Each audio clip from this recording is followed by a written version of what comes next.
ಇಂದೇ ಡೌನ್ಲೋಡ್ ಮಾಡಿ ಮತ್ತು ನಿಮ್ಮ ನೆಚ್ಚಿನ ಶೋಗಳನ್ನ ಆನಂದಿಸಿ. ನನಗೋಸ್ಕರ ಇಷ್ಟೂ ಮಾಡೋದಕ್ಕೆ ಹೆದರ್ತಾ ಇದೆಯಾ ಅಂದಮೇಲೆ ನಿನ್ ಹೊಟ್ಟೆಲಿರೋ ಸತ್ಯ ಎಲ್ಲಿ ಬೀದಿ ಪಾಲಾಗುತ್ತೆ ಅನ್ನೋ ಭಯ ತಾನೆ? ತೇಜಸ್, ಹದ್ದು ಮೀರಿ ತುಂಬಾ ಮಾತಾಡ್ತಿದ್ದೀರಾ. ದಯವಿಟ್ಟು ನಿತ್ಯ ಬಗ್ಗೆ ಹೀಗೆಲ್ಲ ಅನುಮಾನ ಪಡಬೇಡಿ. ನಿಮ್ ಪ್ರೀತಿಗೆ ಸಾಕ್ಷಿಯಾಗಿ ಬೆಳಿತಿರೋ ಮಗು ಅದು. ಅದ್ ಗೊತ್ತಾದಾಗ್ಲಿಂದ ಡಾಕ್ಟರ್ ಆಗಿ ನನ್ ಕರ್ತವ್ಯ ಮಾಡಿದ್ದೀನಿ. ಇವಾಗ ನೀವು ಅವ್ರ ಜೊತೆಲಿದ್ದು ಅವ್ರ ಪಕ್ಕದಲ್ಲಿರೋ ಖಾಲಿ ಜಾಗನ ತುಂಬಬೇಕು. ತುಂಬಾ ತಾಳ್ಮೆ ತಗೊಂಡು ಹೇಳ್ತಾ ಇದ್ದೀನಿ. ದಯವಿಟ್ಟು ಏನೇನೋ ಹೇಳ್ಬೇಡಿ. ನನ್ನ ಅನುಮಾನ ಬಗೆಹರಿಯೋವರೆಗೂ ನಾನು ಮಾತಾಡ್ತೀನಿ. ನೀನು ಅವಳ ಜೊತೆಗಿದ್ದು ಬರೀ ಡಾಕ್ಟರ್ ಕೆಲಸ ಮಾಡಿದ್ಯಾ ಅಂದ ತಕ್ಷಣ ನಾನು ಅದನ್ನ ನಂಬಿಡ್ಬೇಕಾ?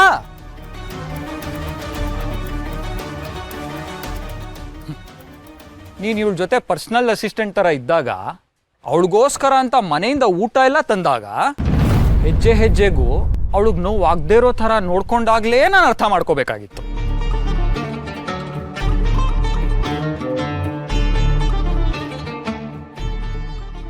ಆಗ ಅವಳು ನಿನ್ನ ನೋಡಿದಾಗ ಯಾಕೆ ಐಸ್ ಕ್ರೀಮ್ ತಿನ್ಬೇಕು ಅಂತ ಅವಳಿಗೆ ಆಸೆ ಆಯ್ತು? ನೀನೇ ಅವಳ ಕೈಗೆ ಮದ್ರಂಗಿ ಹಾಕ್ಬೇಕು ಅನ್ಸ್ತು. ಯಾಕೆ ಇವಳು ಇದ್ದಲ್ಲೆಲ್ಲ ನೀನಿರ್ಬೇಕು ಅನ್ನಿಸ್ತಿತ್ತು ಅವಳಿಗೆ? ಯಾಕೆ ಇವಳು ಇದ್ದಲ್ಲೆಲ್ಲ ಇವಳ ಜೊತೆನೇ ನೀನ್ ಇರ್ತಿದ್ದೆ? ಮೊದ್ಲು ಇವನ್ ಹೆಸರು ಕೇಳಿದ್ರೆ ಕೂಗಾಡ್ತಿದ್ದೆ.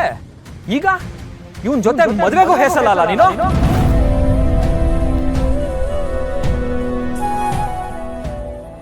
ಛೀ, ಈ ತರ ಮೋಸ ಮಾಡದ?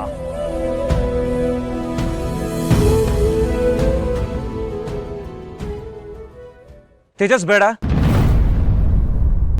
ಇನ್ನೊಂದು ಮಾತಾಡೋದು ಬೇಡ. ಯಾಕೆ?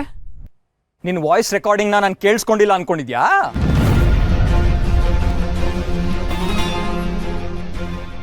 ಅದನ್ನ ಕೇಳಿಸ್ಕೊಂಡಾದ್ಮೇಲೂ ಬಾಯಿ ಮುಚ್ಕೊಂಡಿರೋ ಹೇಳಿ ನಾನು ಅನ್ಕೊಂಡಿದ್ಯಾ? ವಾಯ್ಸ್ ರೆಕಾರ್ಡಿಂಗ?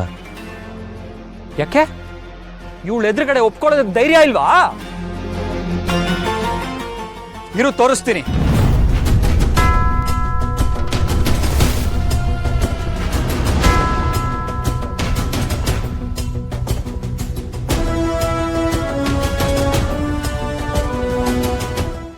ಯಾಕೆ?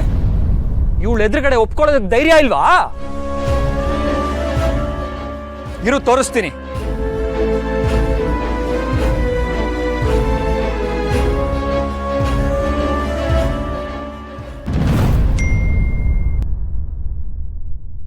ಕರ್ಣನ್ ವಾಯ್ಸ್ ನೋಟ.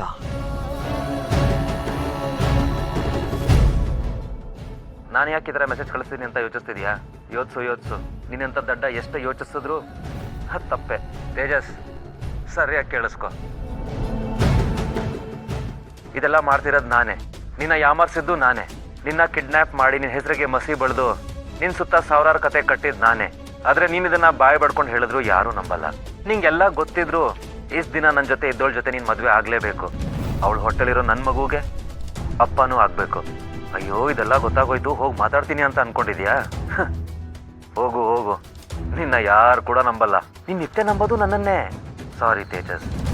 Have a great life. ಬಾಯ್.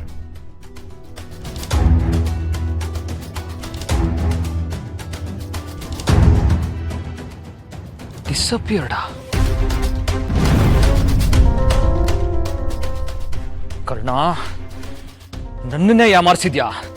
ನಿನ್ನನ್ನ ಮಾತ್ರ ಸುಮ್ಮನೆ ಬಿಡೋದಿಲ್ಲ. ಇದನ್ನ ಎಲ್ರ ಮುಂದೆ ಹೇಳ್ತೀನಿ. ನಿನ್ನ ಬಿಡೋದಿಲ್ಲ ಕಣೋ, ನಿನ್ನನ್ನ ಮಾತ್ರ ಸುಮ್ಮನೆ ಬಿಡೋದಿಲ್ಲ. ಓ, ಮರ್ತೋಗ್ಬಿಟ್ಟಿದೆ. ಕಲಾವಿದ ಕಣೋ ನೀನು. ಆ ಮೆಸೇಜ್ನ ಒಂದೇ ಸಲ ಕೇಳಿಸ್ಕೊಳ್ಳೋ ತರ ಕಳಿಸಿ ಈಗ ತಮಾಷೆ ನೋಡ್ತಿದ್ಯಾ? ತೇಜಸ್, ಸಾರಿ, ನೀವೇನೋ ತಪ್ಪು ತಿಳ್ಕೊಂಡಿದ್ದೀರಾ. ನಾನು ನಿಜವಾಗ್ಲೂ ಏನೂ ಕಳಿಸಿಲ್ಲ. ತೇಜಸ್, ನೋಡಿ, ನನ್ನ ಮಾತು ನಂಬಿ. ಮತ್ತೆ ಯಾರೋ ಡಿಸ್ಟರ್ಬ್ ಮಾಡಬೇಕು ಅಂತ ಇದೆಲ್ಲ ಮಾಡಿಸ್ತಿದ್ದಾರೆ. ನಿತ್ಯ ಬಗ್ಗೆ ಕೆಟ್ಟದಾಗಿ ಮಾತಾಡಬೇಡಿ. ಈಗಾಗಿರೋದೆಲ್ಲ ಮರೆತು ಪ್ಲೀಸ್ ಈ ಮದುವೆ ಮುಂದುವರಿಸಿ. ಅಬ್ಬಬ್ಬಬ್ಬಬ್ಬ, ಮೆಚ್ಚಿದೆ ಕಣೋ. ಮೆಚ್ಚಿದೆ ನಿನ್ ಬುದ್ಧಿವಂತಿಕೆನ. ನೀವಿಬ್ರು ಸೇರಿ ನನ್ನನ್ನ ದಡ್ಡ ಅಂತ ತೀರ್ಮಾನ ಮಾಡಿಬಿಟ್ಟಿದ್ದೀರಲ್ವಾ? ನನಗೆ ನಿನ್ನ ಪ್ರತಿ ಮಾತು ಸರಿಯಾಗಿ ನೆನಪಿದೆ ಕರ್ಣ. ನಾನ್ ದಡ್ಡ ಅಲ್ಲ. ಬೆಳಿಗ್ಗೆ ತಿಂಡಿ ತಿನ್ನುವಾಗ ರಾತ್ರಿ ಅಡುಗೆ ಬಗ್ಗೆ ಯೋಚನೆ ಮಾಡೋಕ್ಕಾಗುತ್ತಾ? ಗುಟ್ಟಾಗೆ ಇರಬೇಕು. ಸರ್ಪ್ರೈಸ್. ಅವತ್ತು ನನಗೆ ಆ ಮಾತು ಅರ್ಥ ಆಗಿಲ್ದೇ ಇರ್ಬೋದು, ಆದ್ರೆ ಈಗೆಲ್ಲ ಅರ್ಥ ಆಗಿದೆ.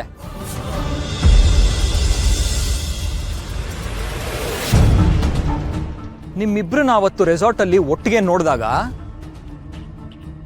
ನೀನು ಪ್ರೆಗ್ನೆಂಟ್ ಅಂತ ನನ್ನ ಹತ್ರ ಬಂದು ಹೇಳ್ಕೊಂಡಾಗ ಇಷ್ಟೆಲ್ಲ ನಡೆದಿದೆ ಅಂತ ಅನುಮಾನ ನನಗಿರ್ಲಿಲ್ಲ. ಆದ್ರೆ ಈಗ ತಿರುಗಿ ನೋಡಿದ್ರೆ ಎಲ್ಲ ಅರ್ಥ ಆಗ್ತಿದೆ.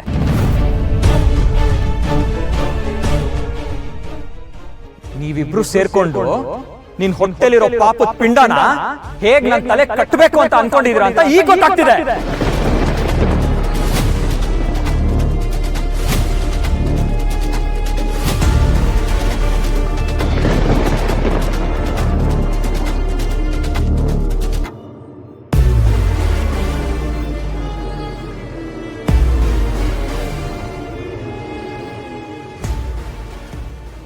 ನಿತ್ಯ, ನಾನು ನಿಮ್ಮ ಹತ್ರ ಇದ್ದು ನಿಮ್ಮ ಕಾಳಜಿ ತೋರಿಸಿದ್ದು ನಿಮ್ಮ ವ್ಯಕ್ತಿತ್ವ ಹಾಳು ಮಾಡುತ್ತೆ, ನಿಮ್ಮ ವ್ಯಕ್ತಿತ್ವದ ಮೇಲೆ ಅನುಮಾನ ಬರೋ ಹಾಗೆ ಮಾಡುತ್ತೆ ಅಂತ ನಾನು ಯಾವತ್ತೂ ಅನ್ಕೊಂಡಿರ್ಲಿಲ್ಲ. ದಯವಿಟ್ಟು ನನ್ನ ಕ್ಷಮಿಸ್ಬಿಡಿ.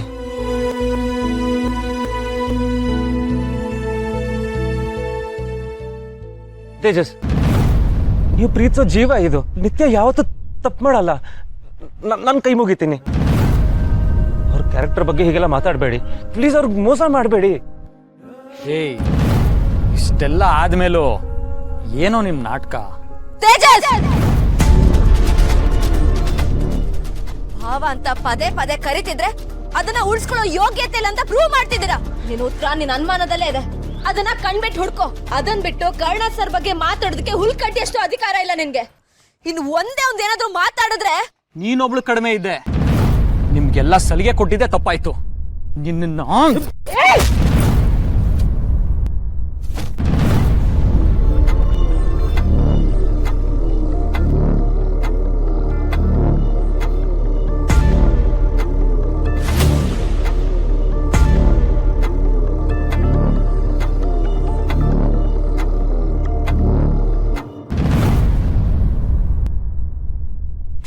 ಹುಡುಗಿ ನಡವಳಿಕೆ, ಅವಳ ವ್ಯಕ್ತಿತ್ವ, ಅವಳ ನಿಯತ್ ಬಗ್ಗೆ ಅನುಮಾನ ಪಡೋ ನಿನ್ನಂತವನು ನನ್ನ ಬದುಕಲ್ಲಿ ಯಾವುದೇ ಕಾರಣಕ್ಕೂ ಇರಬಾರ್ದು.